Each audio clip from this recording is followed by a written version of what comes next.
축복합니다. 축복합니다. 우리 이렇게 인사하겠습니다. 우리가 함께 예배함이 기쁨입니다. 우리가 함께 예배함이 기쁨입니다. 어렵죠? 하나님 앞에 예배하는 것이 기쁨이 되기를 축복합니다. 사랑하는 성도 여러분, 오늘 우리가 열심히 한 해를 살고 이렇게 1년을 생각하면서 추수감사절 예배로 하나님 앞에 드립니다. 11월은요 겨울을 준비하는 달이기도 하고 또 한 해를 되돌아보는 또 시간이 되기도 하는 그런 달입니다.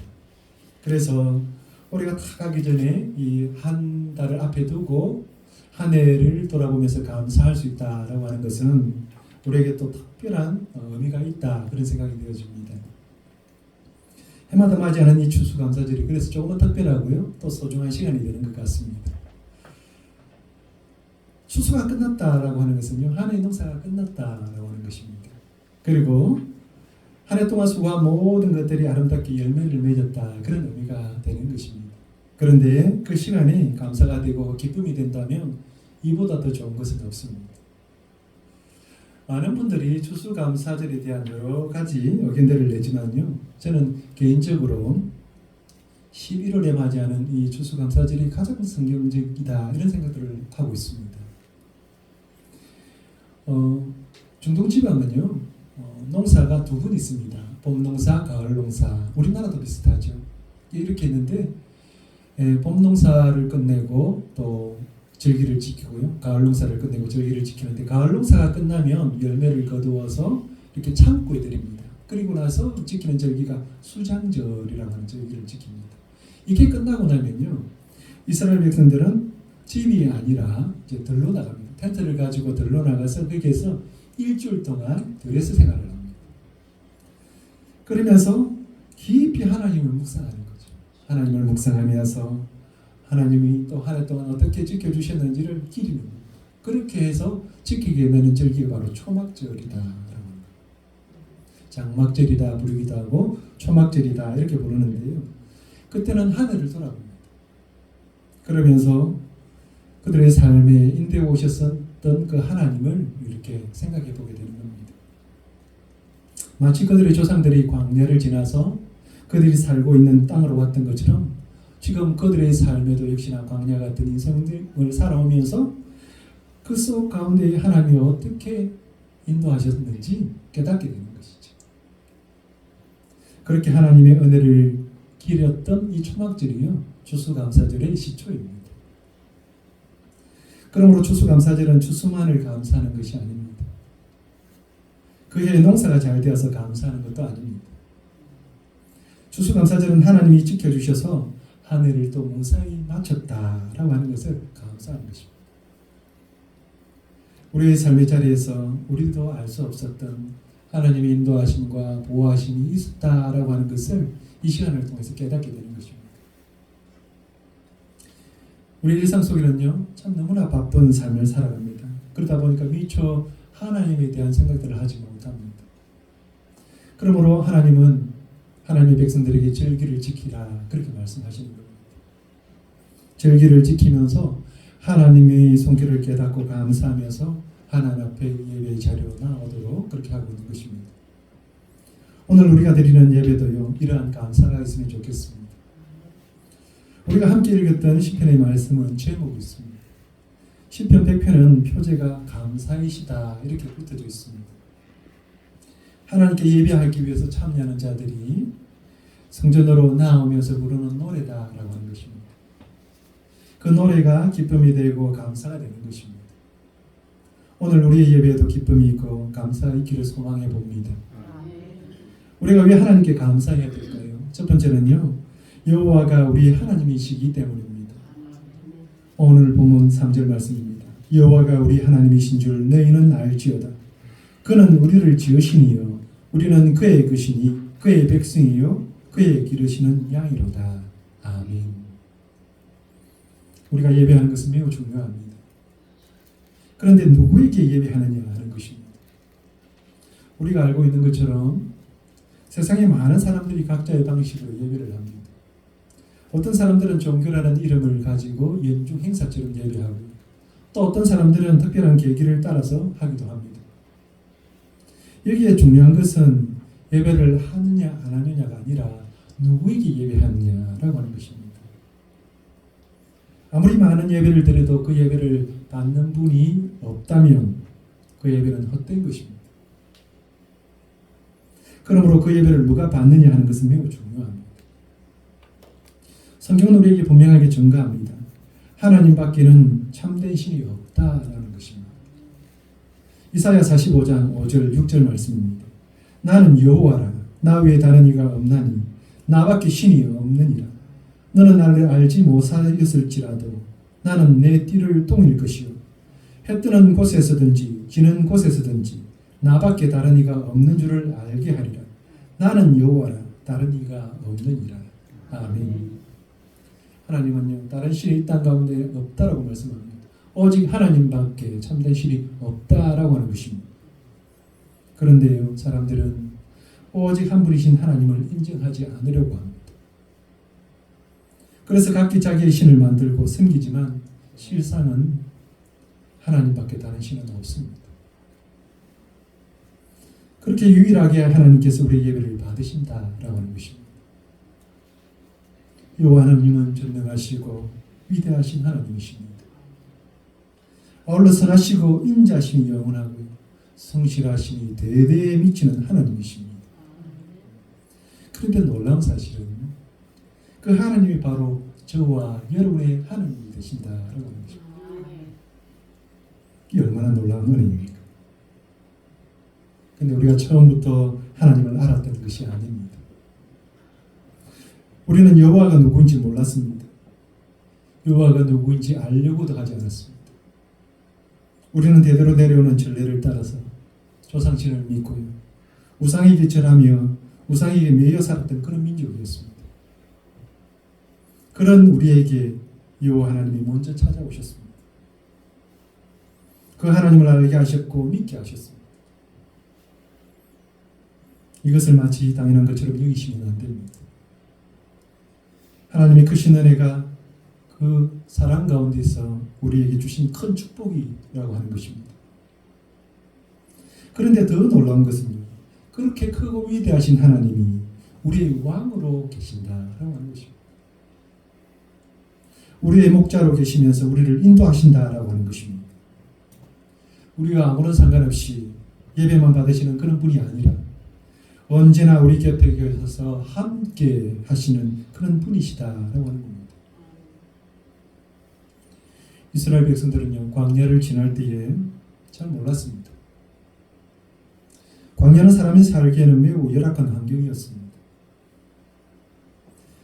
식물이 자라지 않고요, 물이 부족하고 낮은 너무나 뜨겁습니다. 그리고 밤에는 기온이 급격하게 떨어져서 사람이 살기 어려운 곳이었습니다. 그런 환경 속에서 하루하루를 살아간다라고 하는 것은 여간 힘든 것이 아니었습니다. 그렇게 생존을 위해서 살았던 그들에게는요, 감사가 없었습니다. 부족하면 원망하고 불평했습니다. 그러다가 그들은 광야에서 죽어갔습니다. 그들은 몰랐지만요, 하나님은 언제나 그들 곁에 계셨습니다. 그들을 홀로 버려두지 않으셨습니다. 날마다 순간마다 세밀하게 돌보시고 필요한 것을 공급해 주셨습니다. 그들이 목말라 때 물을 내어주셨습니다. 그들이 배고파할 때 하늘을 여시고 먹을 것을 내려주셨습니다. 뿐만 아니라 매일 구름 기둥과 불 기둥으로 백성들을 보호하시고 인도하셨습니다. 그들이 40년 동안 광야에 있었습니다. 그 긴 시간 동안 그들은 그 땅에 식물을 가꾼 것이 아닙니다. 하나님께서 그들을 입히시고 먹이시면서 그들을 보호하셨습니다. 신명기 8장 4절입니다. 이 40년 동안에 내 의복이 헤어지지 아니하였고 내 발이 부르트지 아니하였느니라. 40년을 사막 가운데 그들은 살았습니다. 그럼에도 불구하고 그들의 옷이 헤어지지 않고요, 그들의 발이 부르트지 않았습니다. 발이 상하지 않았다라고 하는 것입니다. 이것이 평범한 일일까요? 매일의 삶이 기적이었습니다. 그런데요, 그들은 그 기적 같은 삶을 살아가면서도 하나님 앞에 감사하지 못했습니다. 그렇게 감사하지 못하고 광야에서 죽어갔던 것입니다. 하나님은 먼 곳에서 지켜만 보고 계시는 분이 아닙니다. 하나님은 우리를 아시고 우리와 함께 하시기를 기뻐하십니다. 인생이 가는 길에 어떤 어려움이 있는지, 어떤 문제가 있는지 하나님은 아십니다. 그래서 목자가 양을 돌보듯이 그렇게 우리를 인도하시는 것입니다. 그 은혜를 아는 자만이 감사의 예배를 드리는 것입니다. 우리의 인생길에 광야처럼 힘들고 막막할 때가 있습니다. 먹을 것, 입을 것, 쉴 곳이 부족하고 앞길이 보이지 않을 때가 있습니다. 그때에 우리는요, 실망하기보다는 하나님을 기억해야 합니다. 하나님은 광야에서 만나를 내려주신 분이십니다. 구름 기둥과 불 기둥으로 백성을 인도하신 분이십니다. 40년 동안 입히시고 먹이신 보호자이십니다. 그분이 바로 우리가 예배하는 하나님이라는 것입니다. 이 은혜가 과거 이스라엘 백성에게만 주어진 것이 아닙니다. 오늘 우리에게도 동일하게 임하시는 하나님의 신실한 은혜입니다. 하나님은 언제나 변함없이 자기의 백성을 돌보시고 인도하시는 분이십니다. 하나님은 이스라엘 백성들이 광야에서 잘 견디기를 기대하신 것이 아닙니다. 그 광야에서 하나님을 깊이 만나고 신뢰하기를 기대하셨습니다. 그렇게 하나님과 함께 약속의 땅으로 들어가는 것을 하나님은 기대하셨습니다. 이러한 하나님의 기대가요, 지금도 여전히 우리와 함께합니다. 우리의 목자가 되시는 하나님께 감사로 예배하는 여러분 되시기를 축복합니다. 우리는 어떻게 하나님께 감사할까요? 두 번째는 기쁨으로 하나님 앞으로 나아가야 합니다. 2절 말씀입니다. 기쁨으로 여호와를 섬기며 노래하면서 그의 앞에 나아갈지어다. 아멘. 시인은 그렇게 노래합니다. 온 땅이여 여호와께 즐거이 부를지어다. 하나님께로 가는 모든 자에게 요청하는 것은 즐겁게 하나님을 노래하라는 것입니다. 즐겁게 하나님을 부르라는 것입니다. 즐거이 부른다라고 하는 말은요, 단순히 소리 이상의 감격을 외침을 말하는 것입니다. 하나님을 예배하는 기쁨이 마음속 깊은 곳으로부터 우러나와서 흘러나와야 된다, 그런 뜻입니다. 하나님을 예배하는 자는 기쁨이 있어야 합니다. 하나님의 은혜를 입고 예배의 자리에 나오는 자에게는 언제나 기쁨으로 하나님을 만나야 하는 것입니다. 성경은 그렇게 말합니다. 기쁨으로 여호와를 섬기며 노래하면서 그의 앞에 나아갈지어다. 여기에 섬긴다라고 하는 말은 히브리어로 아바드라고 하는 말인데, 예배하다, 봉사하다, 그런 뜻을 가지고 있습니다. 이 말은 우리의 예배가 기쁨의 마음으로 드리는 섬김이 되어야 된다, 그런 말. 억지로나 습관적으로 드리는 것이 아니라 기쁨으로 하나님 앞에 나아가야 된다라고 하는 것입니다. 그런데 사실 많은 사람들이 예배에 기쁨을 누리지 못합니다.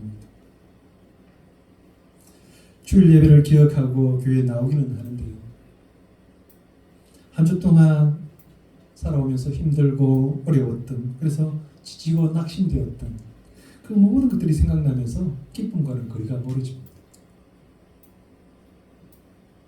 하나님의 은혜보다는요, 힘들었던 생각이 더 많은 것입니다. 스티븐 브라운 교수가 적었던 하나님을 누리는 기쁨이라는 책에 두 아이를 둔 어느 엄마의 이야기를 전합니다. 엄마가 직장에 퇴근하고 집으로 왔더니 둘째 아이가요, 밖에서 얼마나 심하게 놀았는지 깨지지하고 더럽게 이렇게 있는 거예요. 그러면서 이 아이가 엄마를 봅니다. 엄마가 집에 오는 것을 보면서 너무 반가워서 아이가 웃으면서 달려와서 이 엄마를 안습니다. 그런데 이 엄마가 어떻게 했을까요? 아이 지지분하고 들어온 놈 잠깐 있어봐 그랬을까요?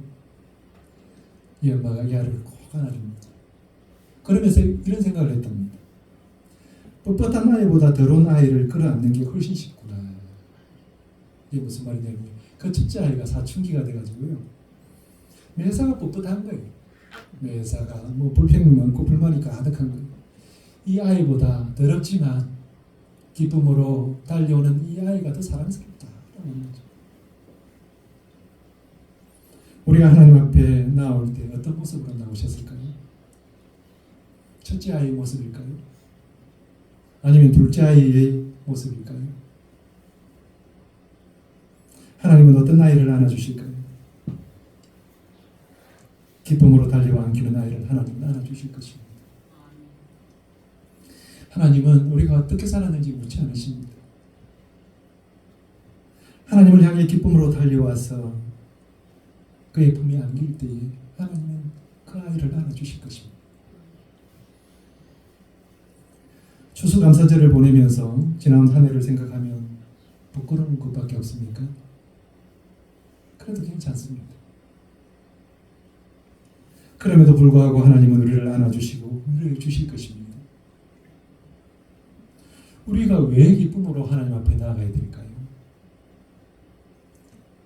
하나님이 선하시기 때문입니다. 궤도 주인이 오면 기뻐하면서 꼬리를 막 흔듭니다. 우리의 주인이시고 목자이신 하나님 앞에 오면서 어찌 기뻐하지 않을 수 있을까요? 우리의 삶을 인도하시고 보호하시는 목자 되시기에 기쁨으로 하나님 앞에 나아가는 것입니다. 우리가 왜 기쁨으로 나아가야 되죠?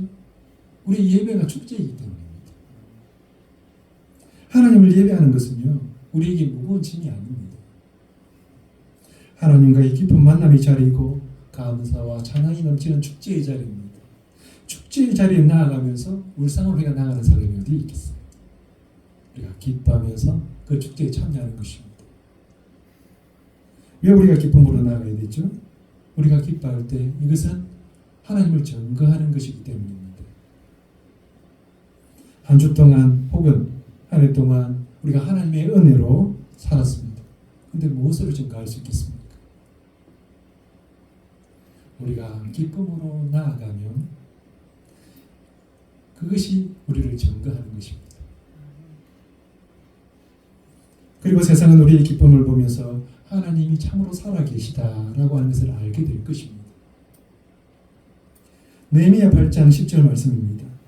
느헤미야가 또 그들에게 이르기를 너희는 가서 살찐 것을 먹고 단 것을 마시되 준비하지 못한 자에게는 나누어 주라. 이날은 우리 주의 성일이니 근심하지 말라. 여호와로 인하여 기뻐하는 것이 너희 힘이니라 하고 그랬습니다. 느헤미야가 큰 역사를 마쳤습니다. 백성들이 감격해서 막 울기를 시작하는 거죠. 그럴 때 느헤미야가 백성들을 향해서 울지 말라는 것입니다. 기뻐하라는 것입니다. 하나님의 성일은 기뻐하는 날이라는 것입니다. 한 해를 보내면서 모든 것이 다 하나님의 은혜였음을 알고요. 기쁨으로 예배할 때에 하나님은 그 예배를 받으시는 것입니다. 오늘 우리의 예배가 이런 은혜가 있기를 축복합니다. 우리는 무엇으로 하나님께 감사할까요? 셋째는요, 감사하는 마음이면 됩니다. 감사하는 마음이면 됩니다.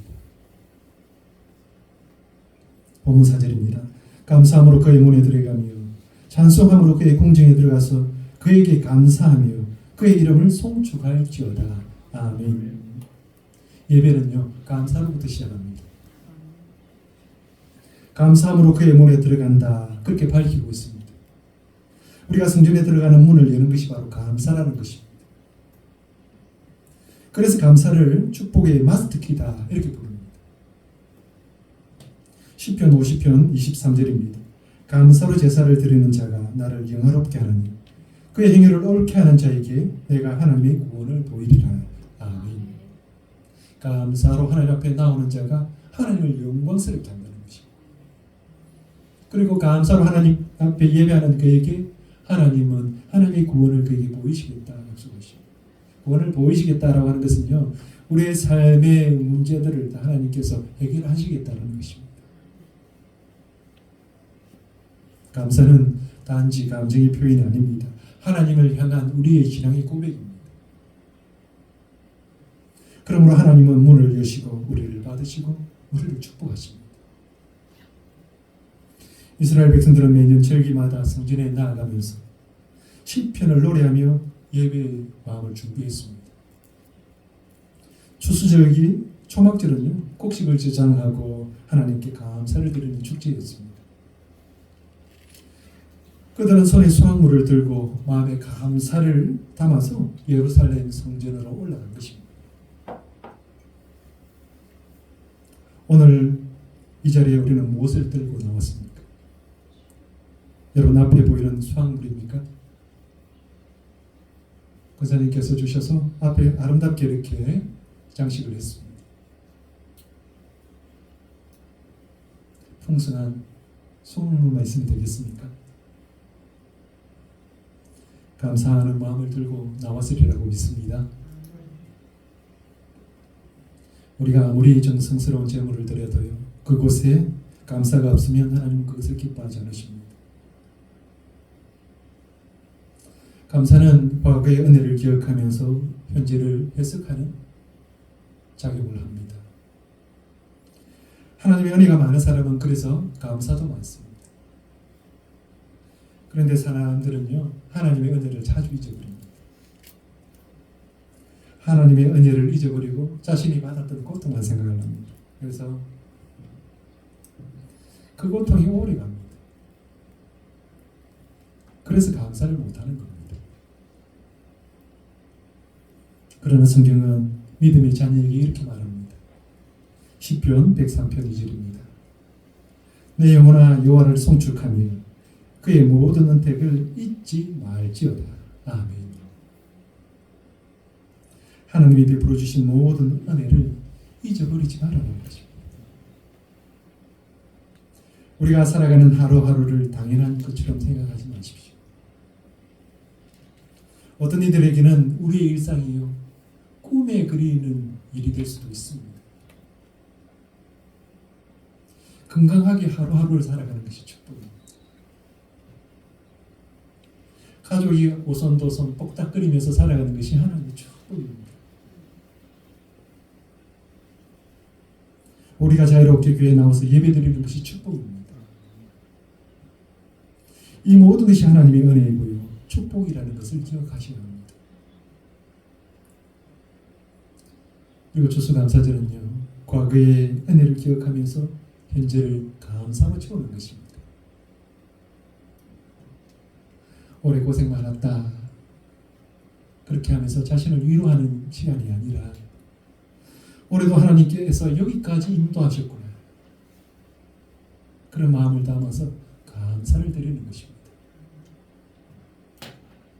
하나님의 은혜로 여기까지 왔음을 감사하는 날입니다. 광야의 길에는 언제나 하나님이 이스라엘을 인도하셨습니다.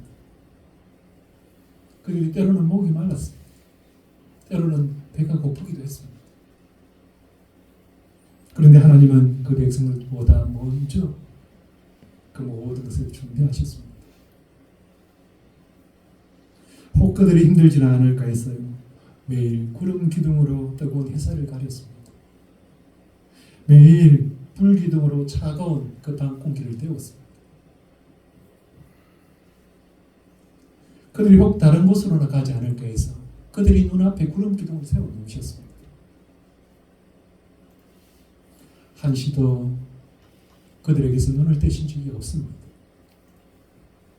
그렇게 하나님은 지금도 우리를 인도하고 계십니다. 한 농부가 있었습니다. 그는 한 해 내내 가뭄과 폭우 속에서도 묵묵히 밭을 갑니다. 그러면서 하나님이 주신 만큼 거두리라, 그렇게 믿음의 씨를 뿌렸습니다. 그런데 수확의 때가 되었는데 기대만큼 그렇게 곡식을 거두지를 못했습니다. 이웃들이 실망하면서 그들을 걱정을 했는데요. 이 가족은 그냥 주신 거 가지고 하나님 앞에 감사 예배를 드렸습니다. 많이 주셔도 감사, 적게 주셔도 감사.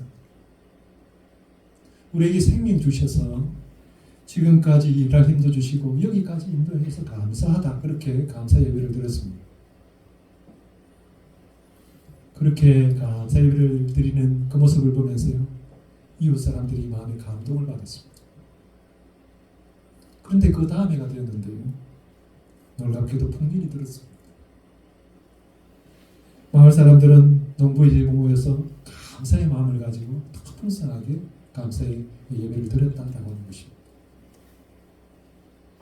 감사는요, 결과를 놓고 감사하는 것이 아닙니다. 감사는 우리에게 주셨던 하나님의 큰 은혜를 기억하면서 하나님의 선하심을 우리가 인정하면서 감사하면서 나아가는 것입니다. 감사가 시작입니다. 우리의 삶의 고난도 찾아올 때요, 가장 잃어버리기 쉬운 것이 바로 감사입니다. 하지만 성경은 우리가 어떤 상황 가운데서도 감사를 잃어버리지 말아라고 말씀합니다. 우리의 삶의 문제를 보지 말고요, 하나님을 보아야 합니다. 그러므로 감사는요, 우리로 하여금 문제를 향하는 우리의 시선들을 하나님께로 돌려내는 작용을 하는 것입니다. 우리의 시선을 하나님께로 고정시킵니다. 하나님만 함께 하시면 됩니다. 하나님이 함께 하시면요, 홍해를 건너갑니다. 하나님이 함께 하시면 사막 그 길도 평탄한 길로 갑니다. 이 시작이 바로 감사입니다. 그러면 하나님에 대한 감사를 우리가 무엇으로 표현할까요? 솔로몬처럼 소와 양을 잡아서 1,000번제를 드릴까요? 아니면 많은 재물을 가지고 와서 하나님 앞에 바쳐야 될까요? 하나님은 우리에게 많은 짐승의 피를 요구하지 않습니다. 하나님은 우리에게 많은 돈을 요구하지도 않습니다. 하나님은 우리의 마음을 요구하십니다. 우리의 마음이 하나님의 은혜를 기억하고 감사하는 그 마음을 하나님이 요구하십니다. 감사절이 되면 마음의 보담을 가지는 분들이 있습니다. 올해는 얼마를 헌금해야 되지? 그런 고민을 하십니다. 사랑하는 성도 여러분, 하나님은 돈이 부족한 분이 아닙니다. 하나님이 우리 돈을 기뻐하실까요? 하나님은 우리의 마음을 기뻐하십니다. 하나님은 우리의 마음을 하나님께 드리기를 바라고 계십니다. 우리가 잘 아는 말씀 중에 사무엘서에 이런 말씀이 있습니다. 사무엘상 15장 22절입니다. 사무엘이 이르되 여호와께서 번제와 다른 제사를 그의 목소리를 청종하는 것을 좋아하심같이 좋아하시겠나이까. 순종이 제사보다 낫고 듣는 것이 순양의 기름보다 나으니 라는 말씀이 있습니다.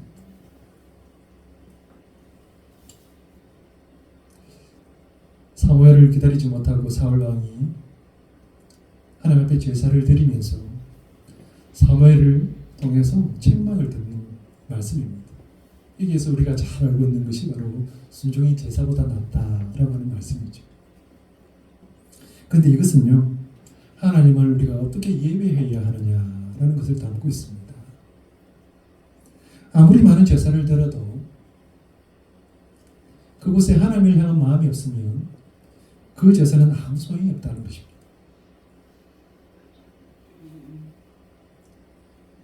그 모습으로는 하나님 앞에 제사를 드렸던 사울인데요, 이것이 얼마나 위험한 일인지 몰랐습니다.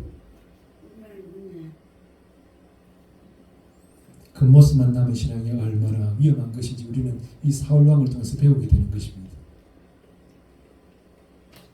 하나님은요, 우리의 중심을 보십니다. 그래서 예배는 형식이 아니라 마음으로 드리는 것입니다.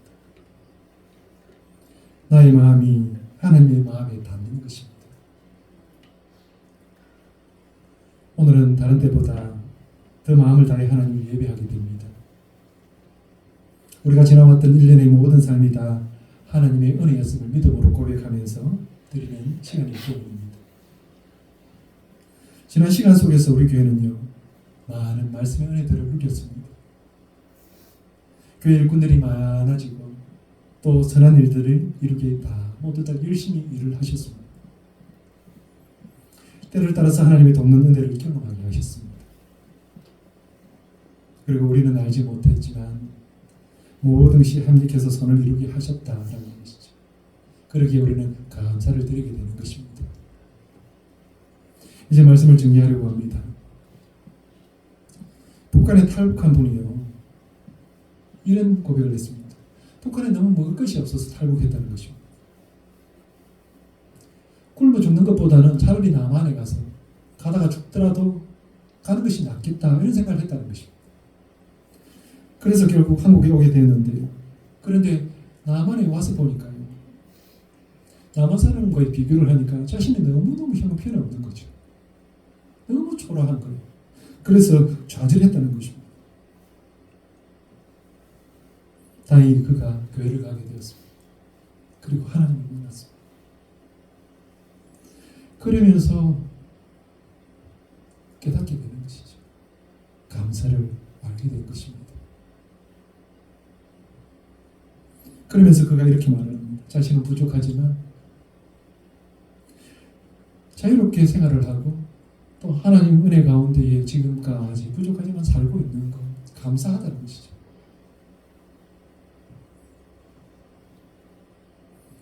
그것이 행복한 겁니다. 우리가 많이 가져서 행복한 것이 아니고요, 우리가 자유를 누리면서 우리가 하고 싶은 것을 할 수 있는 이 시간과 공간들이 있음에 감사하는 것입니다. 탈무드에 이런 말씀이 있습니다. 세상에서 가장 사랑받는 사람은 모든 사람을 칭찬하는 사람이요, 가장 행복한 사람은 감사하는 사람이다. 이랬습니다. 우리가 감사하면요, 하나님이 영광을 받으십니다. 우리가 감사하면 우리가 이 세상에서 가장 행복한 사람이 되는 것입니다. 우리가 예배하는 자리에 감사가 있고요, 우리의 삶의 자리에도 늘 감사가 넘쳐나기를 주님의 이름으로 축복합니다.